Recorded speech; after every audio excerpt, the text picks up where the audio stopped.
Odina masjidi Qashqadaryo viloyati Qarshi shahrida saqlanib qolgan eng qadimiy me'moriy yodgorlikdir. Odina masjidi Registon majmuasiga kirgan me'moriy inshootlardan biri hisoblangan.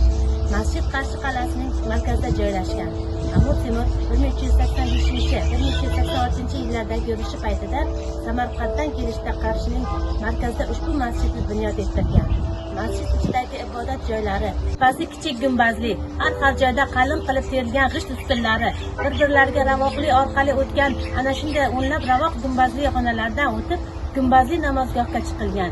Masjid g'arbiy tomonida katta mehrob bo'lgan. Mehrob ravoqning atrofida Qur'oni Karimdan oyati kursi duosi oltin harflar bilan bitilgan.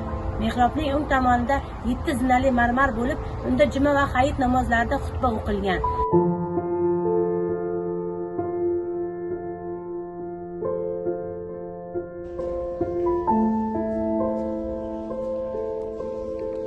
Ko'zga tashlanadigan tomoni masjid eshigining zulfini baliq shaklida qadimiy baliq qanot uslubida ishlanganini ta'kidlanadi.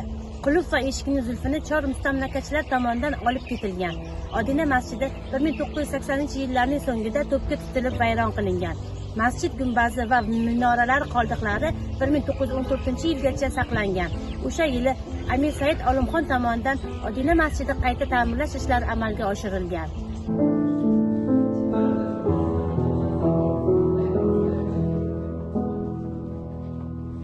Shuralar davrida Odina masjidida turli xil idoralar joylashtirilib, keyinchalik omborxona sifatida ham foydalanilgan.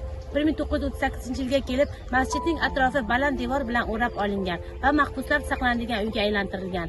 Hukumatimiz qaroriga muvofiq shahrimizdagi boshqa yodgorliklar qatori Odina masjidida ham o'zining asl qadimiy holiga keltirish maqsadida ta'mirlash ishlari oxiriga yetkazildi. Qarshi shahrining 2700 yilligi oldidan, aniqrog'i 2004-yilga hibsxona boshqa yerga ko'chirilgan va Odina masjidi qayta tiklangan.